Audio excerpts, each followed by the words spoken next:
Para esta última mesa era de obligado cumplimiento hablar de lo que hemos vivido, estamos viviendo y probablemente tengamos que seguir viviendo durante bastante tiempo, que es la infección por la COVID-19, los trastornos inflamatorios que conllevan en las personas infectadas y, como no, aquí en ISADMUS, si estamos especializados en la inflamación y la autoinmunidad, era obligado cumplimiento tener a dos de los especialistas de aquí de la casa, dos especialistas que han vivido en su propia piel y han estado aquí también dejándose la piel por los pacientes con inflamación secundaria a la COVID-19.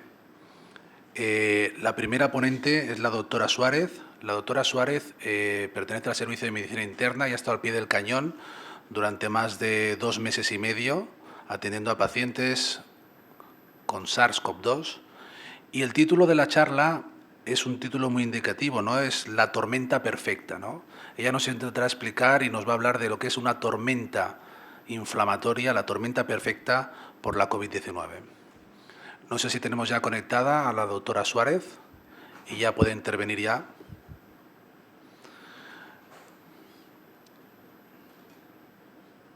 No se la escuchamos a la doctora. Sí, vamos a ver. Perfecto, doctora Suárez, todos suyos. Perfecto. Vale. Bueno, gracias por la presentación. Y efectivamente, después de participar en la pandemia desde adentro, pues con todo el placer presento este tema, ¿no? Bueno, Bueno, es un placer, lo dicho, es que antes estaba pensando que no podría abrirla, participar en este cuarto Up to Date de las jornadas multidisciplinares. Y en este caso, tal y como había dicho adelantado, mi tema se trata de la tormenta de citoquinas en la COVID-19, que no deja de ser una tormenta perfecta, ¿no? Por todo lo que ha implicado, tanto a nivel médico como a nivel social y económico. En la presentación intentaré explicar de manera sencilla y didáctica, porque es un tema complejo, los eventos inmunomediados que ocurren en pacientes infectados por la SARS-CoV-2 y que son causantes fundamentalmente de la evolución tórpida en el COVID-19. Para esto organizaremos la charla en una primera parte, donde haremos un breve repaso de los conceptos y generalidades del sistema inmune, así como una aproximación al concepto de respuesta inflamatoria sistémica que está presente en diversas patologías, tanto infecciosas como autoinmunes, congénitas y adquiridas. En la segunda parte nos adentraremos en el ojo del huracán, básicamente, y hablaremos sobre la fisiopatología del síndrome de la respuesta inflamatoria sistémica, que se desencadena en pacientes con infección por SARS-CoV-2 y con una consecuente tormenta de citoquinas y los efectos deleterios en los órganos y sistemas. Finalmente, a pesar de la novedad que caracteriza esta enfermedad, repasaremos los hechos secuelares que se pueden presentar después de superar la enfermedad. Y sin más, repasaremos los conceptos básicos. El sistema inmunológico está compuesto, como sabemos, de elementos celulares y elementos humorales, que forman una elegante orquesta de estímulos y respuestas que permiten la supervivencia de nuestros tejidos y órganos expuestos constantemente a la invasión de patógenos. Este sistema está compuesto... Madre mía. Ese sistema es realmente complejo y simplemente le daré unas pinceladas para que nos sirvan de orientación para entender el tema central de esta charla. A grosso modo, el sistema inmune se puede clasificar de dos maneras. La inmunidad innata, que es inmediata, que se genera en breves horas, entre 0 horas y 6, es la primera línea de defensa, como sabemos, no es específica, tiene una selección negativa, es decir, tolera los tejidos propios y está compuesta de barreras naturales, que son los epitelios, los endotelios a nivel de la piel, el sistema SALT, al nivel digestivo el mal, en fin, con sus secreciones correspondientes, es una barrera básicamente.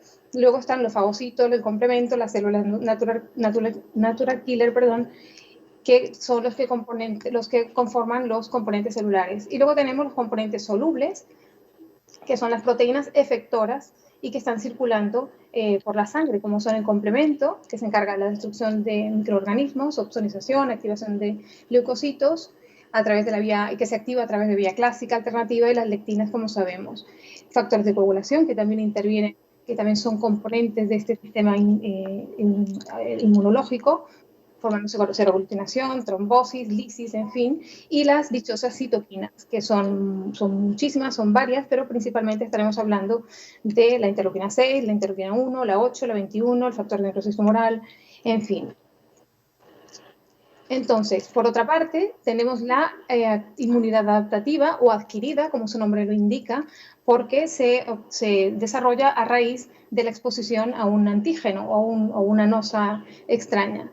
Requiere, por ende, la presentación de antígenos, la activación y desencadena una activación clonal que está a cargo de las células B para la formación de inmunoglobulinas.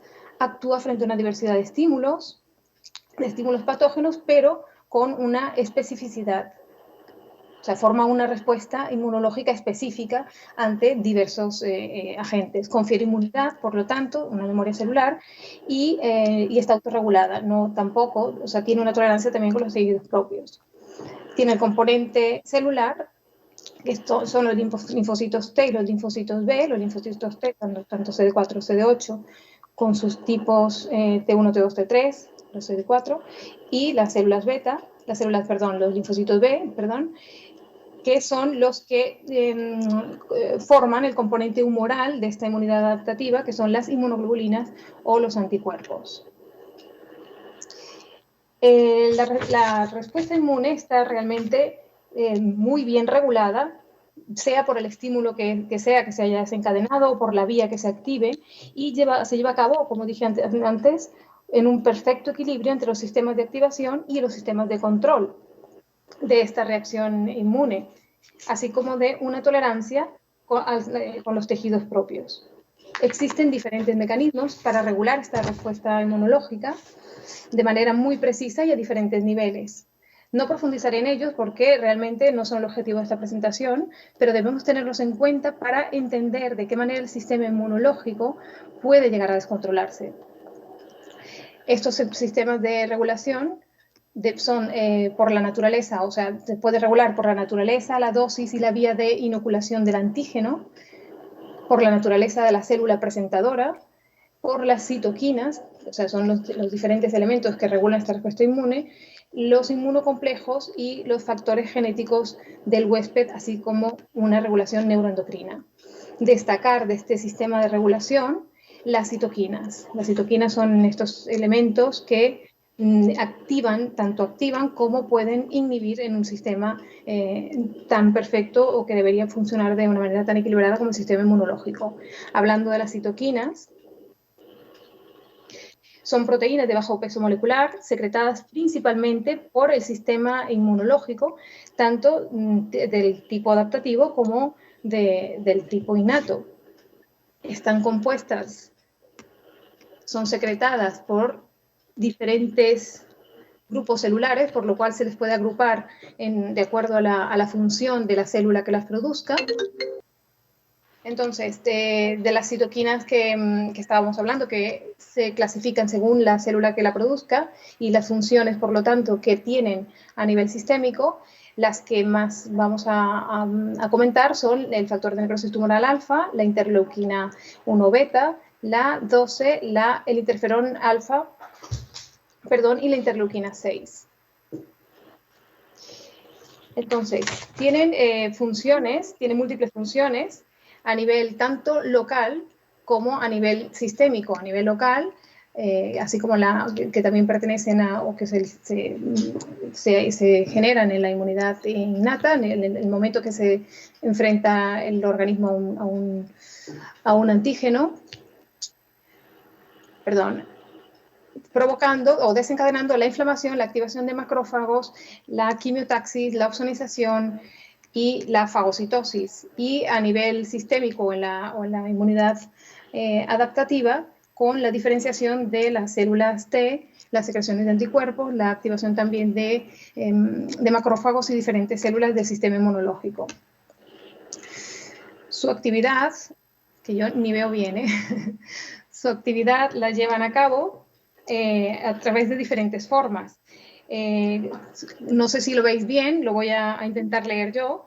La forma pleiotrópica, que es cuando una misma citoquina tiene diferentes funciones, tiene funciones en diferentes células. Diana, la función redundante, en la que una misma citoquina, o sea, de citoquinas diferentes entre sí tienen el mismo efecto en una misma célula. La sinérgica, cuando dos citoquinas distintas tienen el mismo efecto en una célula o en un tejido diana. Y la antagonista, obviamente que la misma célula produce efectos contrarios, o sea, citoquinas con efectos opuestos en la célula diana. Estas citoquinas, por supuesto, necesitan también un sistema de control o de regulación bastante estricto.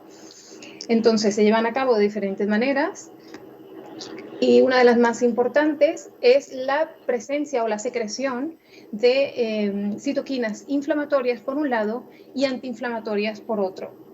Las citoquinas inflamatorias principales son producidas por macrófagos neutrófilos y linfocitos del T del tipo TH1, de los helpers tipo 1, y son el factor de las interleuquinas 1B, la interleuquina 2, la 6, la 8, la 12, en fin. Y luego las de efecto antiinflamatorio, que son producidas por los linfocitos CD4 TH2, este es el otro tipo, e inhiben la síntesis o bloquean la síntesis de factores proinflamatorios. Destacar la interleuquina 10, que tiene múltiples efectos, suprime la inflamación de los macrófagos, así como la producción de interleuquina 1, interleuquina 6, interleuquina 8. También inhibe las células natural killer y al interferón gamma. Y también destacar al factor de crecimiento transformante beta, que está implicado cuando está en exceso en la fibrosis y en la angiogénesis, así como en el estado de inmunosupresión del cáncer. También se regulan de una manera antagónica, es decir, cuando se activan unas citoquinas específicas, en este caso inflamatorias de los linfocitos T4, los linfocitos CD4 positivos con los TH1, los helpers de clase 1, entonces ejercen un efecto negativo inhibitorio en el grupo contrario, que son los de TH2 o los antiinflamatorios, y viceversa, ¿no? Cuando se activa uno, el otro se controla. También existen otros tipos de regulaciones que aquí no están, pero son mucho más complejos, que son el bloqueo de los receptores de estas citoquinas y también el bloqueo de la misma citoquina por un mecanismo complejo también, que se tiene que lisar su receptor y se adhiere a la citoquina, disminuyendo su adherencia o su unión con las células donde tiene que hacer el efecto. Ahora bien, de estas citoquinas que hemos hablado que están en equilibrio, existen situaciones en las que se descontrolan y entonces desencadenan lo que pasa a ser una tormenta de citoquinas, una producción exagerada y descontrolada de estos factores inflamatorios, sin la contraparte de la inhibición.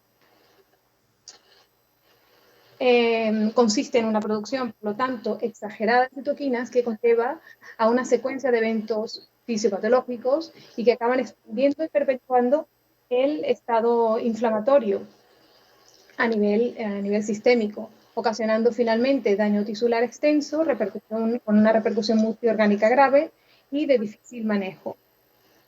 Esta es la llamada tormenta de citoquinas o liberación incontrolada, el síndrome de liberación de citoquinas.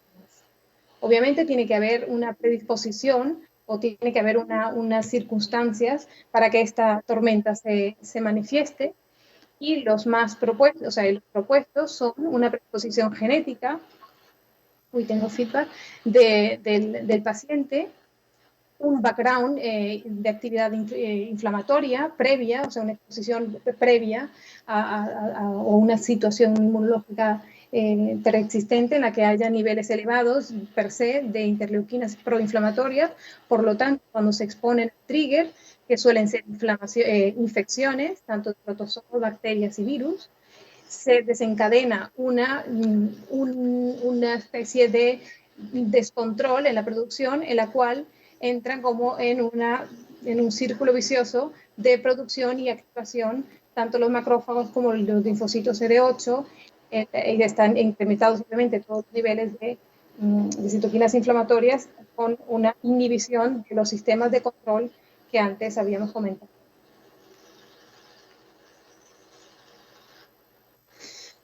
Entonces, las tormentas de citoquinas se manifiesta, por lo tanto, en situaciones clínicas, además, no solamente las predisponentes, sino también situaciones clínicas en las que se requiere una inflamación per se para producir una mejoría y, sin embargo, se hace de forma descontrolada. En este caso, traumatismos, quemaduras extensas, obviamente las enfermedades autoinmunes en las que se deja de tener tolerancia al tejido propio y por lo tanto control de esta producción de inflamación. En la enfermedad muy conocida, la enfermedad del injerto contra huésped, de los trasplantes de órganos, y recientemente en la inmunoterapia antitumoral que utiliza las células CAR, las células T marcadas. No podemos dejar de mencionar que la infección por el COVID, por el SARS-CoV-2, la enfermedad del COVID, es una causa de, obviamente, al ser una infección, de un trigger de desencadenar una respuesta, una tormenta de citoquinas. Entonces, en esta enfermedad, miraremos y repasaremos cómo se lleva a cabo, cómo se desencadena esta tormenta. No deja de ser una infección, por lo tanto, ya tenemos una idea. Esta no era la lámina. Un momento. Bueno.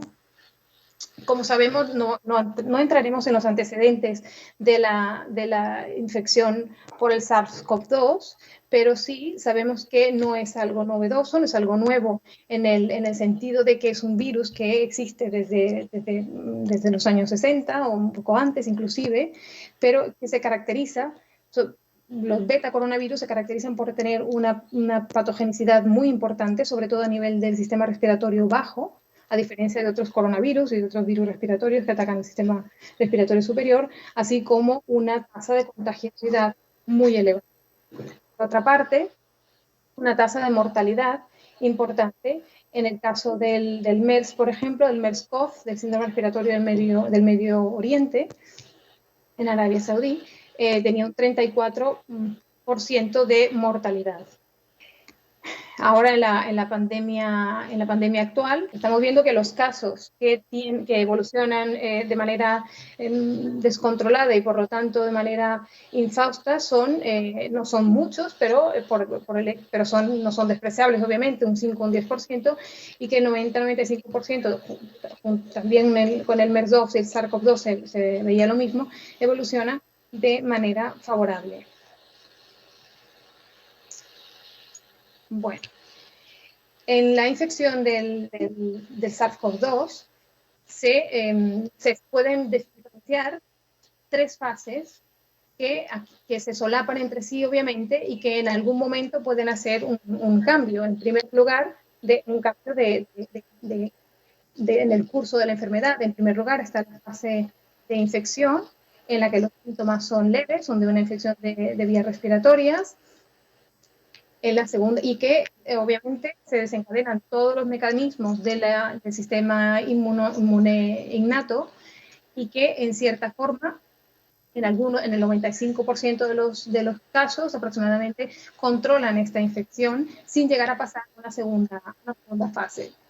La segunda fase consiste en una neumonía, más o menos síntomas en otros órganos y sistemas, como bien lo sabemos, y que puede llegarse a controlar, puede detenerse hasta aquí todo el proceso inflamatorio, por lo cual obtener curación y que el paciente no continúe empeorando, o bien puede pasar de esta fase inflamatoria o esta fase de neumonía a una fase de hiperinflamación y de afectación multiorgánica.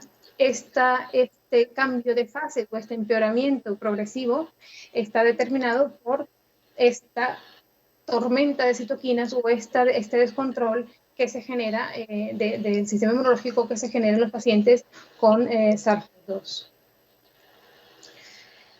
Pero obviamente, no, como acabamos de decir, no es lo mismo en todos los pacientes, no todos los pacientes evolucionan de la misma manera, por lo tanto, se han intentado mirar las causas por las que unos pacientes sí que desarrollan una enfermedad, una tormenta de citoquinas como tal, y por lo tanto una evolución nefasta, mientras que otros no. Los datos o las evidencias más aceptadas son que existe una comorbilidad, hipertensión arterial, sobre todo, diabetes mellitus, cardiopatías, en fin, porque se relaciona con la expresión de receptores. También la carga viral a la que han estado expuestos, la edad del paciente, lo que llamamos la senescencia del sistema inmunológico, las enfermedades previas del sistema inmune, que también van a influir en la manera con que respondan una vez que desarrollan la infección, y una predisposición genética que puede incluso no ser conocida por el paciente, pero que sea portador de mutaciones en los receptores y en los mediadores de las respuestas inmunológicas que conlleven al fracaso de la respuesta ante la infección viral. Por lo tanto, tenemos un resumen de cómo puede ir esta infección ante un grupo de pacientes. Puede haber el desarrollo de una respuesta inmune protectora porque el sistema inmunológico ha actuado de una forma organizada y controlada, o bien puede haber, lo que hemos hablado, una respuesta disregulada y por lo cual el curso de la enfermedad es mucho peor y con la consecuente mortalidad. Entonces, en la respuesta inmune protectora hay una replicación viral que no es intensa, que es controlada, hay una respuesta temprana acorde, los interferones, tanto interferones alfa y beta, no veo, todos los mecanismos celulares y humorales se desencadenan a tiempo correcto. Y por otro lado, las consecuencias de esta activación del sistema inmunológico son las acordes o las esperadas, produciendo una apoptosis de las células epiteliales y endoteliales, una permeabilidad vascular reducida, es decir, no se produce una vasodilatación ni permeabilidad vascular, una respuesta inmunológica óptima y una eliminación efectiva del virus. Por lo tanto, esto al final lleva una activación correcta de los linfocitos T y una producción de gamma globulinas adecuadas. Por supuesto, la supervivencia del paciente, del individuo, en este caso, es asegurada. En el caso de la respuesta inmune disregulada o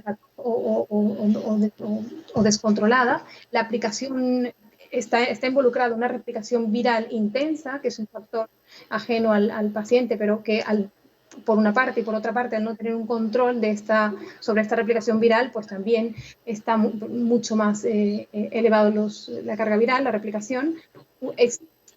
Se caracteriza por tener una respuesta tardía. Cuando el interferón se activa, ya han pasado unas horas en un margen en el que el virus se ha adueñado o se ha reproducido de una forma exagerada y la respuesta y todos los mecanismos inflamatorios ya se han puesto en marcha.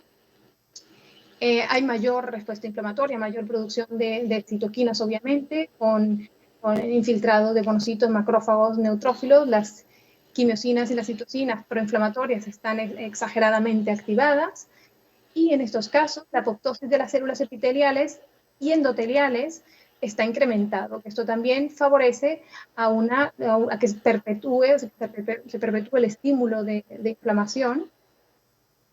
Hay una permeabilidad vascular aumentada, lo que conlleva al shock, a una hipotensión arterial, a una hipoperfusión. Las respuestas inmunológicas, tanto innatas como adaptativas, obviamente son subóptimas, y el clearance o la eliminación del virus está alterada. En estos casos ocurre la lesión pulmonar aguda, que veremos ahora más adelante, y que conlleva el síndrome de diestrés respiratorio, que le da nombre a la enfermedad, y obviamente con una elevada morbimortalidad. Entonces, ¿qué ocurre? O ¿cuál es la fisiopatología de esta infección a nivel pulmonar? El virus, sabemos que tiene unos receptores de membrana, la llamada famosa spike, que es este receptor que le confiere esta forma de corona, de corona de espinas.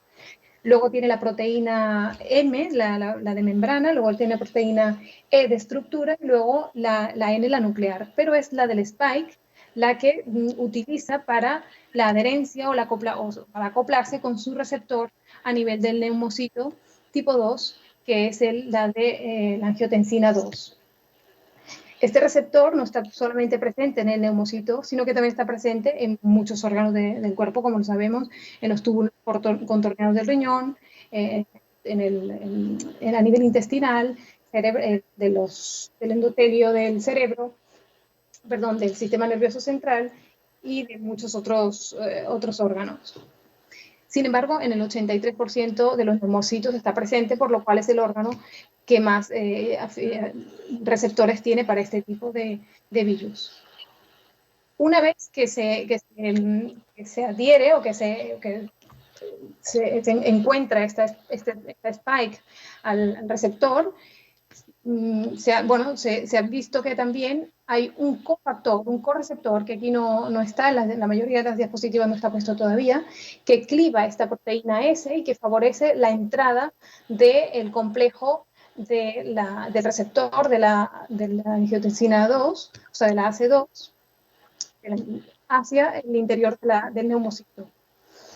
Una vez que se invagina este complejo, el virus utiliza todo el sistema de reproductor, del aparato de Golgi y demás para la lectura, la transcripción, el clivaje y finalmente la síntesis de nuevos virus. Esta maquinaria de reproducción, que no es más que la del mismo neumocito que está utilizando el virus, es capaz de producir hasta 100.000 copias, como sabemos, con un solo virus.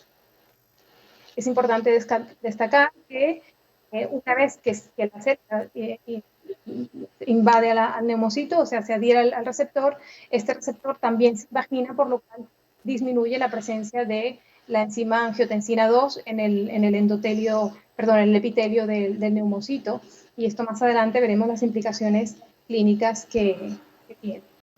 Una vez dentro del neumocito se activa todo un sistema de señalizaciones y de activaciones del sistema inmunológico que, como hemos visto hasta ahora, se perpetúa y llega a ser descontrolado, produciendo entonces un edema, una lesión directa en el endotelio del neumocito, un aumento de la barrera del neumocito con el endotelio, con el capilar vascular, un aumento de secreciones, una alteración del neumocito tipo 1 y obviamente del surfactante con formación de membrana hialina y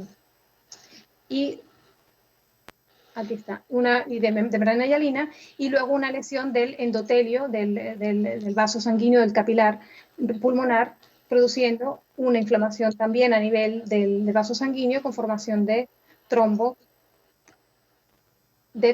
y de éstasis, de trombos en el endotelio de los capilares y de éstasis venoso. Esta formación de trombo responde a la coagulopatía del COVID que se presenta entre un 20 y un 55% de los pacientes ingresados, que responde a esta lesión directa del endotelio, a un flujo sanguíneo alterado o a un éxtasis venoso por la vasodilatación que se genera y una situación de hipercoagulabilidad, como en todas las infecciones, lo que se conoce como la triada de Virchow.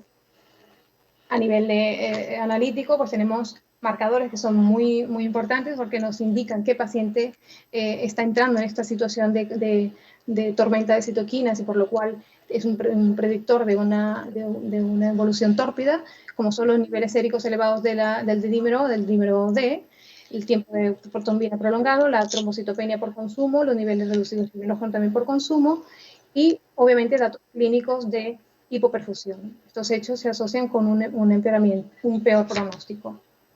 A nivel sistémico ocurre, más de lo mismo, la situación inflamatoria en diferentes órganos y sistemas. Aquí está más o menos esquematizado. En las células endoteliales, trombosis.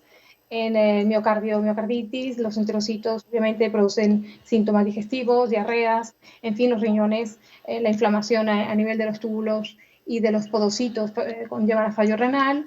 Hígado, obviamente, también por el éstasis venoso y la hiperproducción de citoquina, la inflamación local, y a nivel del sistema nervioso, encefalitis, que suele ser necrotizante. Y luego lo demás que hemos estado evaluando a nivel pulmonar, respiratorio y vascular.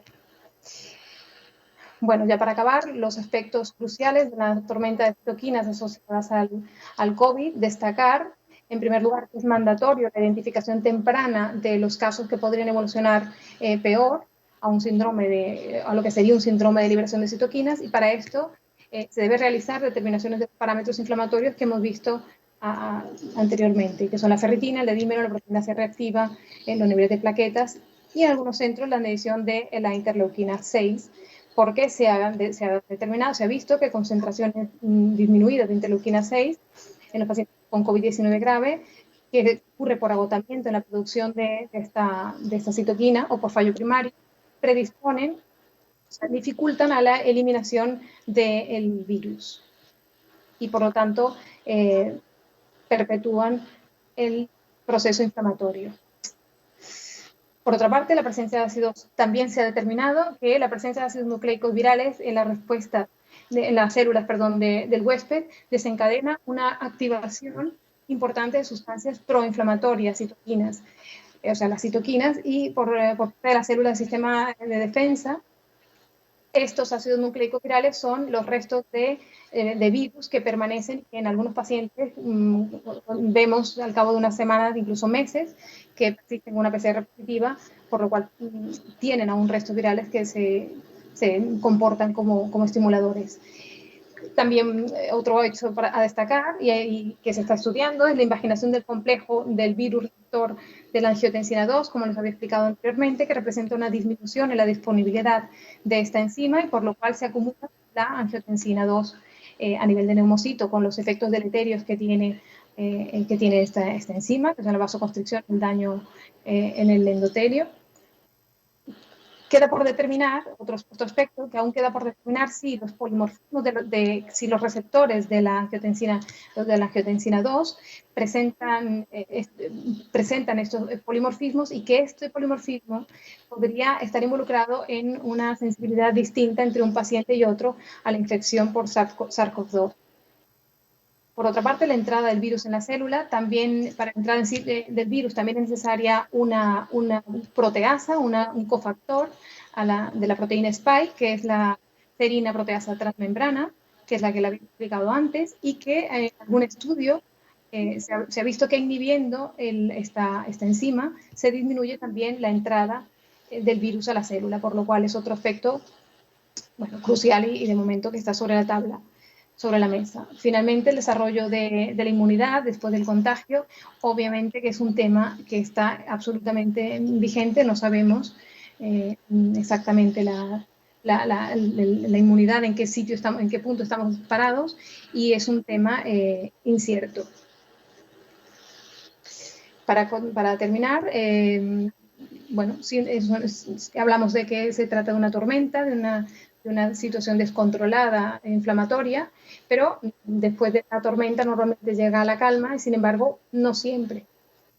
Ante un paciente COVID positivo que haya superado la infección viral con las repercusiones devastadoras como la que hemos descrito hasta ahora, puede encontrarse en un escenario al final de la enfermedad al menos desolador e irreversible algunas veces, es decir, no se encuentra con la calma. Miopatía severa, disminución de la capacidad vital pulmonar, fibrosis pulmonar, edema postrombótico, secuela neurológica, pues, insuficiencia renal, estrés postraumático, incluso depresión, por mencionar las secuelas más frecuentes, aparte del entorno familiar y la afectación económica y social que es casi segura. Por lo tanto, después de la tormenta, quizás nos toque a nosotros como profesionales de la salud estar más cerca de nuestros pacientes y protegerlos.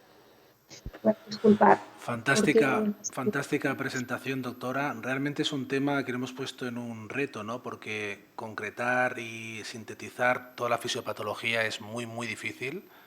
Realmente los avances que vamos teniendo semana tras semana sabemos un poquito más del virus y de cómo afecta la inflamación. Vamos a hacer una pregunta directa. Hay dos preguntas, una la dejaremos para el doctor Casabón porque es más de tratamiento. Y nos pregunta directamente Marta, ¿qué vía utiliza la COVID para atacar nuestro sistema más endocrino? ¿Es la inmunidad adaptativa realmente la vía o es la causa? El Doctora. sistema endocrino. Sí, con la afectación a nivel endocrinológico. Sí, el sistema a nivel endocrinológico no es el virus directamente, es más bien el sistema de desregular, bueno, está todo desregulado, por lo cual entre ellos uno de los mecanismos que utiliza el sistema inmunológico son el endocrino, por lo tanto está también absolutamente sin desregulado. Muy bien, muchas gracias, doctora.